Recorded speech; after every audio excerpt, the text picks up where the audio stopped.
when the landman first came knocking at my door, I did what I knew how to do. I hid. I wish I'd done more, and I wish I'd done it sooner. Notch Theater Company, we've been working on Wild Home, Ohio River Valley for over a year and a half, gathering stories from this particular community that had to do with gas companies coming in and fracking the land, coming from a place of discovery, of like, what has that experience been like? I worry about the future of my community. I have personally been affected by the fossil fuel industry. Initially, people welcomed industry with open arms before they really knew the facts. And now, whether they've benefited or not, they're realizing they didn't get all the promises that they were made. They're not protecting us, and they're not protecting the environment. They're only protecting their bottom line. We gathered stories in 3 different states, West Virginia, Ohio, and Pennsylvania. The Ohio River connects all of them, and they have a lot of the same natural resources and a lot of the same histories of extraction. A big part of Notch Theater Company's process is making sure the play is truly serving the community that we are engaging with. And the great joy is to come back and share it with the folks who gave us those stories to begin with. So today, we're here in Washington County, Pennsylvania, and we are performing the work for the community where these stories were gathered. Without further ado, I give you Wild Home, Ohio River Valley by Gwen Houston, directed by James Holmes. I said from the beginning I didn't want anything to do with oil and gas. What does mandatory cooling mean? It means they're not giving me a choice. I've worked in healthcare 20 years. They use about 10 different toxic chemicals in fracking, and all of them can cause cancer. Who can we talk to about this?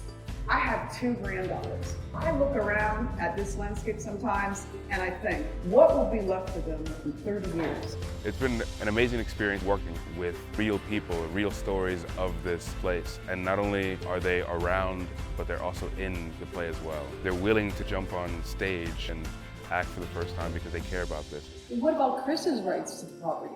You own the surface rights, but the gas company can commandeer the deep rights, the below ground rights. How do we fight it? I have to tell you, it usually doesn't work. The laws favor the gas companies. But the companies shouldn't be able to force people to give up control over their land. It's been very emotional to watch and experience not only my own personal story with fracking, but seeing how the issues have impacted in the surrounding states as well.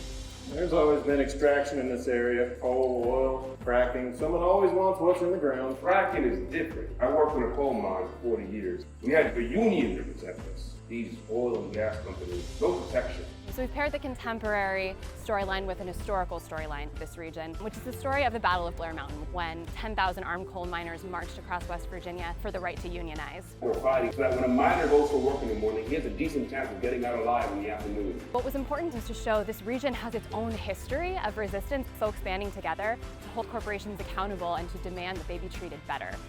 I've been doing these breast cancer screenings in an Amish community in the next county. I was screening one woman in her home last week. I asked if any of her neighbors had leased their land to the gas companies. She said not a single one. They got together as a community and decided they wouldn't let their land be drilled. They wouldn't sign away their deep rights to a company that didn't know or care about their lives. They stuck together. It's one thing to read something, it's one thing to talk about, but it's been really inspirational to see the use of theater in telling the story. Talking about topics that deal with social justice, people might be like, well, this is where I stand and this is where I stand, and sometimes it can be hard for people to move. But when you put storytelling in the mix of it, I think it allows people to open up, connect, and being open to connect. To actually meet people and hear their stories and how they've been affected, I'll never forget it, and it makes me want to keep speaking up about this. I know you can't stop progress. I know people need the money. But in my opinion, there's no amount of money that can make up for feeling safe in your own home. There's no amount of money you could pay me to put a fracking pad next to my house.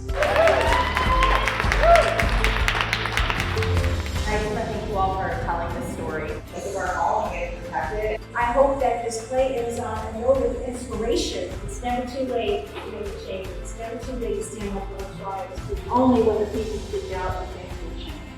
This project was so important. I was so impressed at how well it captured the hopes and fears of the community. It really resonated with me as an outsider to your community. This is a journey not only for your own community, but then for others so that they can have greater awareness about how to protect our environments going forward for future generations. It's been 100 years since those 10,000 union miners took up arms against a corrupt corporation. Maybe this time we can fight with our words. Maybe not so many of us have to die this time. The joy of art making is being able to bring folks together in community to discuss ideas. And the hope is that a piece of art like this is a conversation beginner about what is our relationship to the land, what is our responsibility to the land, and how do we navigate our relationships with companies who want to benefit from the natural resources of the area.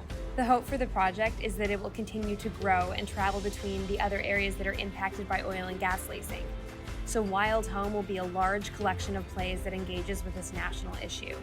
Wild Home takes an odyssey across rural America by traveling to wilderness areas that are significantly pressured by oil and gas development. And what they deserve is our support, our partnership, and ultimately we are better for listening deeply to all these communities have to say and teach us about the lands that we all depend on and we're all responsible for stewarding.